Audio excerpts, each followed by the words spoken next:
Vice ganda, binunyag na hindi pa dapat babalik sa It's Showtime, may bawasan ng host. Nagbigay ng revelasyon si Vice Ganda matapos niyang ibunyag na hindi pa umano siya dapat agad babalik sa It's Showtime.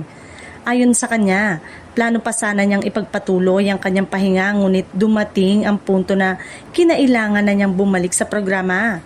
Isang pahayag na agad nagpaingay sa social media. Kasunod nito, umugong ang espekulasyon na posibleng may kinalaman sa ratings ng show ang kanyang pagbabalik. Bagamat wala pang opisyal na kumpirmasyon, maraming netizen ang naniniwalang ramdam ang pagkawala ni Vice at naapektuhan ang overall energy ng programa habang siya ay wala. Samantala, isa pang usapin ang lumutang, ang umano'y posibilidad ng pagbabawas ng host sa It's Showtime. Sa ngayon, wala pang direktang komento si Vice Ganda tungkol dito.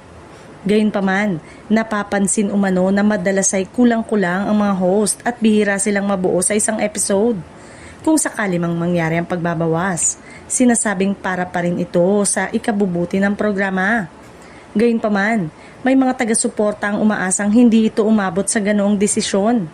Sa kabila ng lahat ng issue, nananatiling matatag ang suporta ng fans kay Vice Ganda at sa buong It's Showtime family.